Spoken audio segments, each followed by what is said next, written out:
Good day traders, myself Mayuresh. मी तुम्हाला आता ऑप्शन बाईंगची जी लॉंग स्ट्रॅडल आहे, लॉंग स्ट्रॅडल कशी करतात या व्हिडिओमध्ये मी तुम्हाला सगळं सांगणार आहे. ठीक आहे, तर on the spot simultaneously CA आणि पीए आपण बाय करतोय.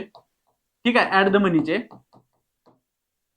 त्याला आपण म्हणतोय लॉंग स्ट्रॅडल. आता ह्याच्यामध्ये रिस्क असत्या ती लिमिटेड असत्या आणि जो प्रॉफिट असतोय ते अनलिमिटेड असतोय. आता ह्याच्यासाठी जी कंडिशन आहे हे मी तुम्हाला पहिल्यांदा सांगतो. जर तुम्हाला इव्हेंट डे असेल त्या दिवशी आपण ही स्ट्रॅटेजी रन करू शकतो, कारण का मार्केट त्या दिवशी ट्रेंडिंग होऊ शकते. आता कुठल्या साईडला जरी झालं तरी ट्रेंडिंग झालं तरी या स्ट्रॅटेजीतनं आपल्याला पैसा मिळू शकतो. ठीक आहे, आणि काय त्या दिवशी जर तुम्हाला चार्ट रीडिंग करायला येत असेल प्रॉपर, ठीक आहे, आणि तिथे तुम्हाला वाटतं की मार्केट इथनं आपल्याला ट्रॅप पण करू शकते आणि इथनं आपल्याला आपल्या बाजूने पण जाऊ शकते, तिथं तुम्ही सीए आणि पीई बाय करू शकता आणि काय प्रॉफिट कमवू शकता मार्केटमधनं.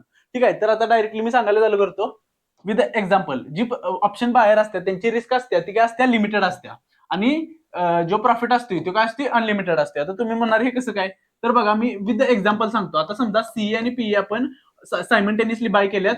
ही स्ट्राईक प्राइस काय आहे कन्सिडर करा, 25,100.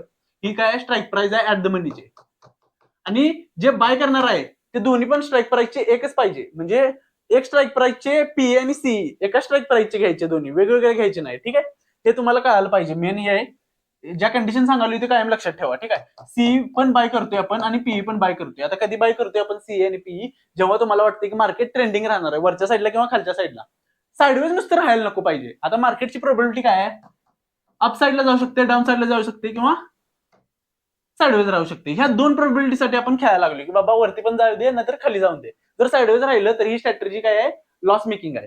ठीक आहे, जर सीई समजा बाय केलाय आपण 100 रुपयाच्या प्रीमियमनं आणि पीई बाय केलाय 110 रुपयाच्या प्रीमियमनं, म्हणजे काय करायला आपण, सीई बाय कधी करतोय मार्केट जेव्हा वरती जाणार तेव्हा, आणि पीई बाय कधी करायला लागली खाली जाणार तेव्हा. म्हणजेच ह्या दोन प्रोबॅबिलिटीसाठी आपण प्ले करायला लागलो. ठीक आहे, आता कन्सिडर करा मार्केट ज्या दिवशी तुम्ही ही स्ट्रॅटेजी रन केलाय त्या दिवशी वरच्या साईडला स्पाइक केला.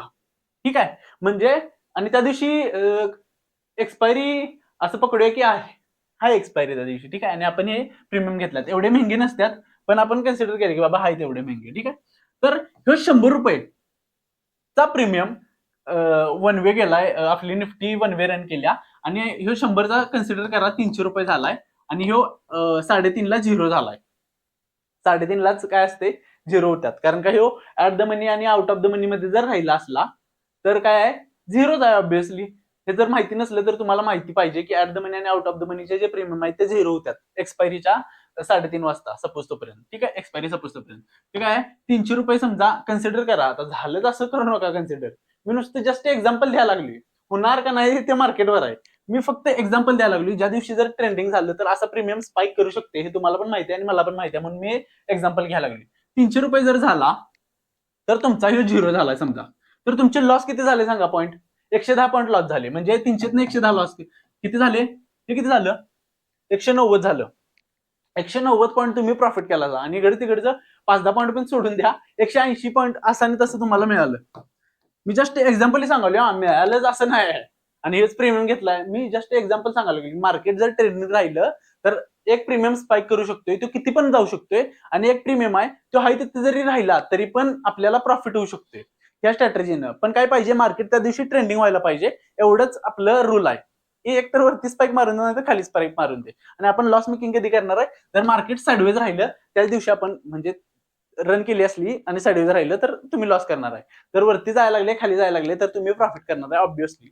पण ती जर्नी सगळी घ्यायला पाहिजे सा तुम्ही, नाहीतर लगेच गेलायचा भिवून 10 पॉईंट मिळाल्यात आणि 20 पॉईंट मिळाल्यात लगेच पळाला असा तर काही उपयोग नाही तुमचा. तुम्ही मार्केटमधनं काही घेणार पण नाही, मार्केटला देणारच आहे नुसता. ठीक आहे, एवढंच सांगितलं मी, आणि तुम्हाला कळालं असेल की रिस्क कशी लिमिटेड आहे आणि प्रॉफिट कसं अनलिमिटेड आहे. ह्या स्ट्रॅटेजीने आपल्याला पैसे मिळू शकतात. हे पण तुम्ही आता सेन्सिबल वर जर टाकलं सा तुम्ही तर तुम्हाला कळून जाईल. ठीक आहे, की मार्केट कितीवर कसं आणि किती पैसे मिळू शकतात, हे सगळं सेन्सिबलला येतं, हे तुम्हाला पण माहित आहे. ठीक आहे, जर व्हिडिओ आवडला असला यो लॉंग स्ट्रॅडलचा तर ह्याच्या पुढे मी आणि स्ट्रॅटेजी सांगणार आहे ऑप्शनच्या. ठीक आहे, तर व्हिडिओ आवडला असला तर काय करा, लाईक करा, कमेंट करा आणि शेअर करा. That's it.